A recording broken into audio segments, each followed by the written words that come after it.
Hello guys, ഇന്ന് നമുക്കൊരു നല്ല കടലപ്രഥമൻ റെസിപ്പി കണ്ടാലോ?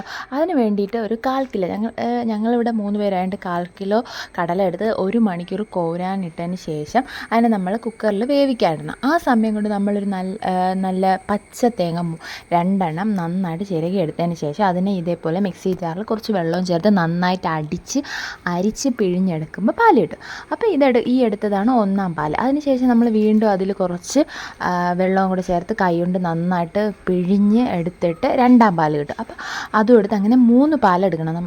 3 തവണ ഇതേ പ്രോസസ്സ് ചെയ്ത് നമ്മൾ 3 പാലെടുക്കണം. 1, 2, 3 പാലെടുത്തതിന് ശേഷം നമ്മൾ ആ സമയം കൊണ്ട് കുക്കറിലിട്ട കടല വെന്ത് കിട്ടും.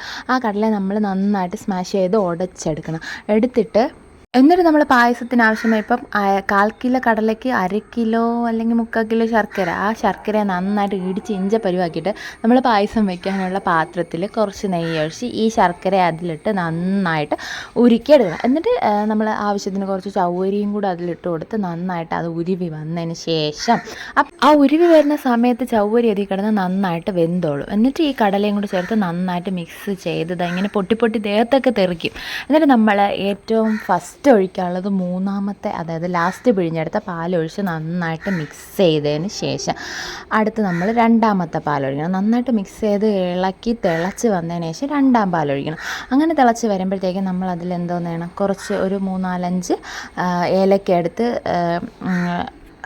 ചതച്ചിട്ട് കൊടുത്തതിന് ശേഷം ആ 1-ാം പാലും കൂടെ ഒഴിച്ചു കൊടുക്കണം. എന്നിട്ട് ആ സമയം അത് നന്നായിട്ട് കുറുകുന്ന സമയം നമുക്ക് കുറച്ച് തേങ്ങ ഇതേപോലെ സ്മോൾ പീസസ് ആയിട്ട് കട്ട് ചെയ്ത് മാറ്റണം. എന്നിട്ട് നമ്മൾ ഒരു പാത്രത്തിൽ ആവശ്യത്തിനുള്ള നെയ്യ് ഒഴിച്ച് ഈ തേങ്ങയിട്ട് അതിനെ നന്നായിട്ട് മൂപ്പിച്ചതിന് ശേഷം നമുക്ക് മുന്തിരി, അണ്ടിപ്പരിപ്പ് അതെല്ലാം കൂടെ ഇട്ട് നന്നായിട്ട് മൂപ്പിച്ചെടുക്കണം. അപ്പോഴത്തേക്ക് അവിടെ സൈഡിൽ നന്നായിട്ട് കുറുകിയ 1-ാം പാലും കൂടെ ഒഴിച്ച് നന്നായിട്ട് കുറുകി വറ്റിയ പായസത്തിലോട്ട് ഈ നമ്മൾ വറുത്ത് വെച്ച സാധനങ്ങളും കൂടെ ഇട്ട് നമ്മുടെ കടല പ്രഥമൻ റെഡിയാവും. പിന്നെ അതിനെ അങ്ങോട്ട് കുടിച്ചാൽ മതി. നല്ല ചൂടുള്ള കടല പ്രഥമനെ ഊതി കുടിക്കണം.